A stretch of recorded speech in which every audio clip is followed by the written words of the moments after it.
Rádio Petroleira, a voz do Sindipetro RJ, apresenta Programa Setor Privado Mobilizado. Você deve rezar pelo bem do patrão, esquecer que está desempregado. Você merece, Olá, internautas, navegantes, companheiros, camaradas da Rádio Petroleira, questão de soberania. Estamos ao vivo, em tempo real, com mais um programa Setor Privado mobilizado. Aqui na Rádio Petroleira, programa que é de responsabilidade da Secretaria do Setor das Empresas Privadas do Sindipetro RJ, cujo coordenador é nosso amigo e irmão, professor Ivan Luiz, o homem que sabe o que diz.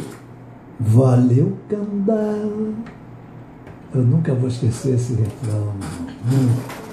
Então, nós estamos hoje realizando o programa de número 144. Hoje é dia 3 de março de 2015, né? E este é o 7º programa do ano. Então, nós queremos cumprimentar nossa companheirada offshore, nossa companheirada onshore, nossa companheirada aí do dia a dia, que produz e respeita a nossa nação brasileira.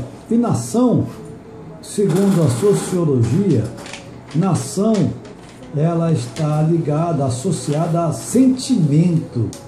Então não é nada de xenofobia, não. Nação é sentimento. Então nós precisamos resgatar urgentemente o sentimento de brasilidade sem xenofobia. O sentimento de brasilidade, o sentimento de nação, passa pelo Estado de Direito que nós estamos vivendo, e temos visto nas redes sociais aí uma campanha muito forte para acabar com o Estado de Direito, para se voltar à ditadura, para se voltar à intervenção no Estado. Então isso aí, eles querem que o Leviatã ressurja, né? E nós somos totalmente favoráveis à democracia em qualquer nível, mas tem que ser democrata. Nós temos que aprender a exercer a democracia. Claro que, se fosse possível nós continuarmos peripateteando, se lembra do peripatetear? Ao falar em peripatetear, vou passar aqui a palavra ao nosso companheiro Antônio dos Reis Furtado. Não é só Antônio Furtado, tem um Antônio Furtado que está na mídia aí agora, que é um delegado e tudo, mas só que inclusive tiraram o delegado e a comunidade está pedindo para o delegado voltar. É o Antônio Furtado. Esse nosso aqui é o Antônio dos Reis Furtado. Com a palavra o nosso grande diretor do Sindipetro RJ e diretor também da Secretaria das Empresas Privadas. Furtado? É isso aí, companheiro Ivan. Foi bom até você lembrar, essa relação de nomes aí é meio complicada, né? Somente para o exercício que ele faz. Queremos também lembrar aqui ao companheiro Bernardo, nosso grande ouvinte, né? Não só ele, como a própria família dele. Bastante. Que hoje nós fizemos aquele ato normal que nós sempre fazemos todas as quartas-feiras. Habitual e permanente, né? Permanente. Em frente da refinaria, em função de que amanhã a gente está cheio de assembleia, né? E também na quinta-feira temos aí uns probleminhas, e também na sexta, né? Mas dizia o companheiro que na próxima quarta-feira estaremos aí voltando ao habitual e permanente, né, à frente da refinaria. Agora, uma coisa interessante é que o companheiro Ivan falou aqui, podemos ter, já externamos o nosso ponto de vista aqui, né? Podemos ter alguma divergência com essa senhora que está na presidência da República, mas jamais iremos compactuar, né, com impeachment. A palavra é essa, né? Impeachment.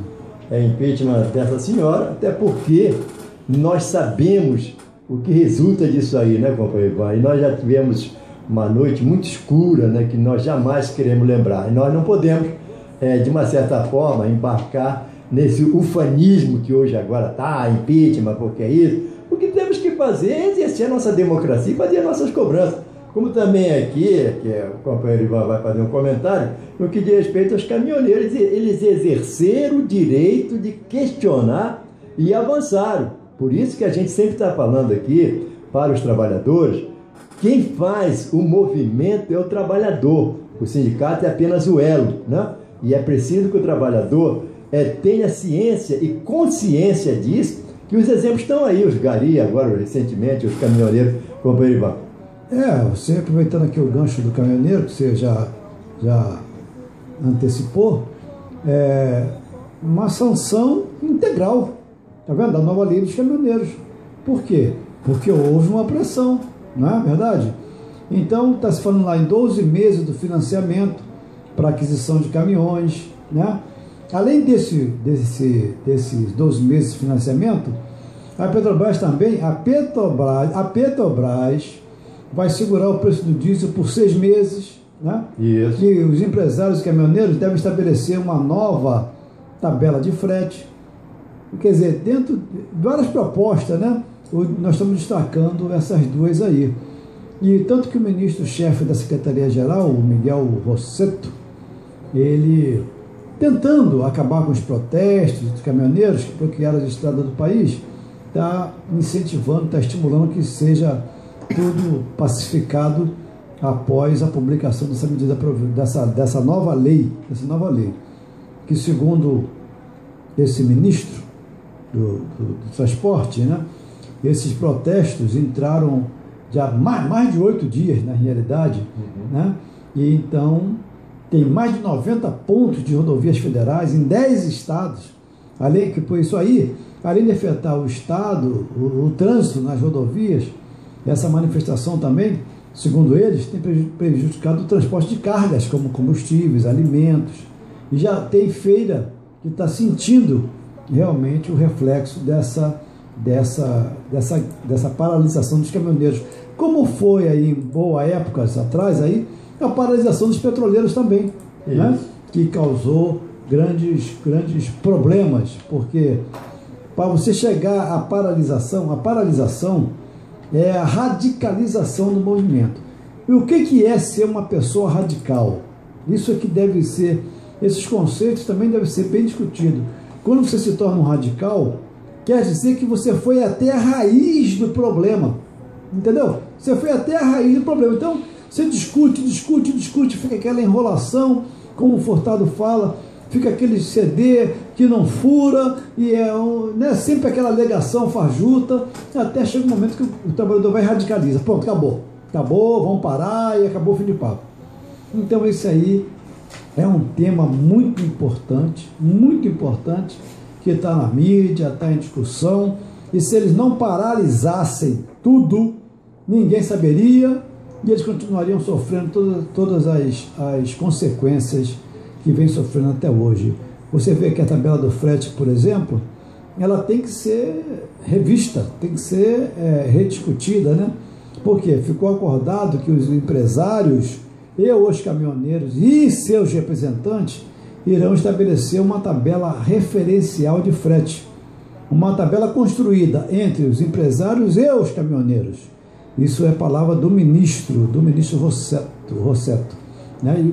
E os representantes dos caminhoneiros não comentaram imediatamente essas propostas do governo, mas indicaram que querem realmente que haja uma revisão do preço do frete.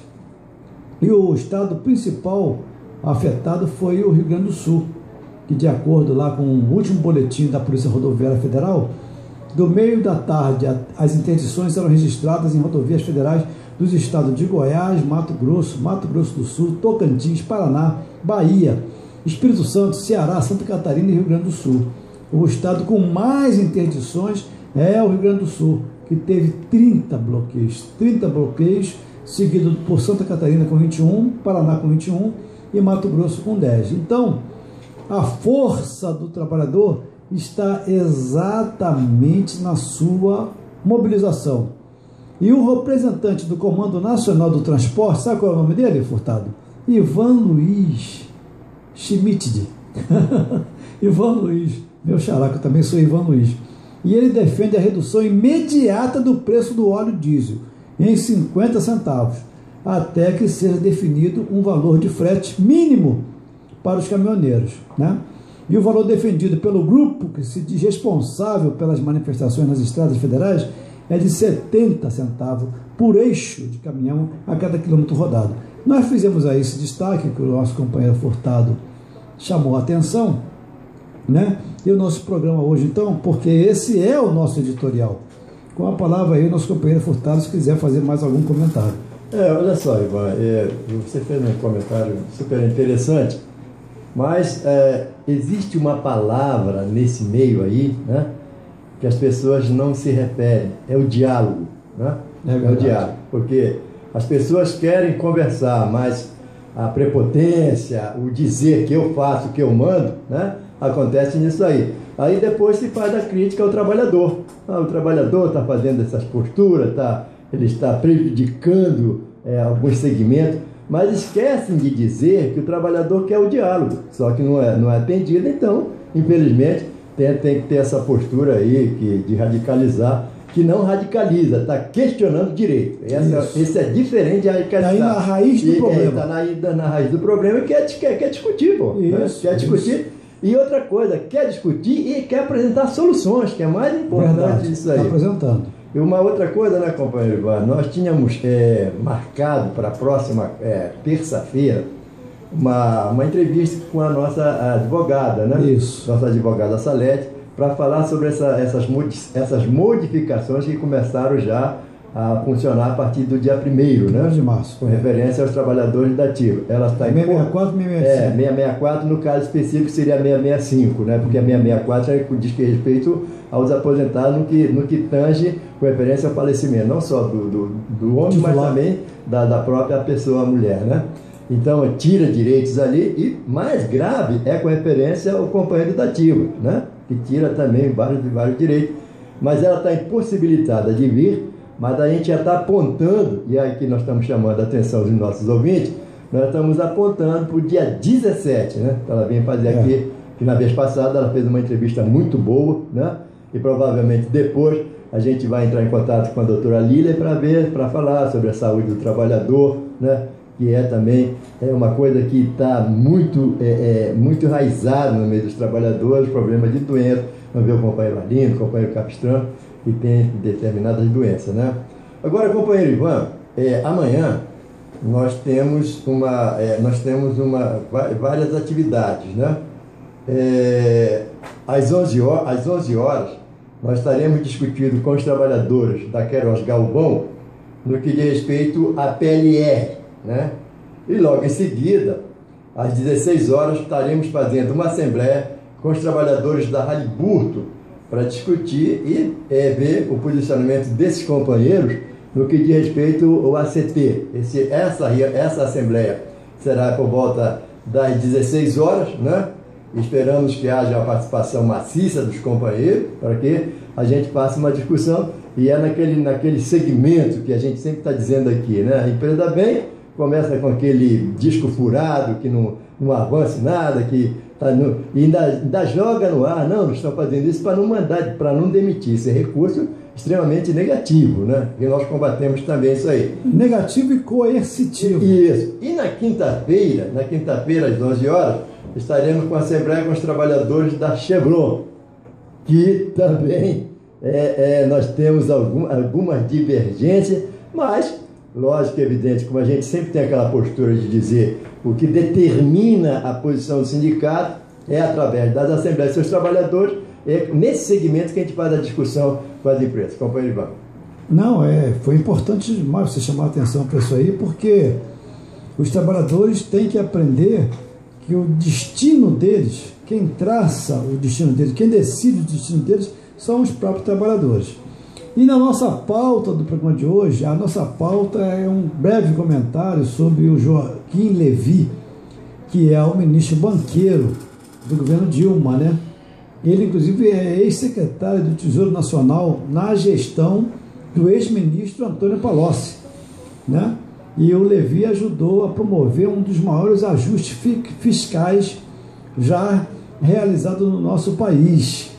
E nós estamos com algumas preocupações com relação a esse cidadão aí, porque se muitos economistas eles, de viés assim mais ortodoxo, se esses ortodoxos aplaudem a condução da política econômica do primeiro mandato do Lula, muito se deve então a esse Joaquim Levy, que foi secretário do Tesouro de 2003 a 2006, quando o Ministério da Fazenda então era chefiado por Antônio Palocci.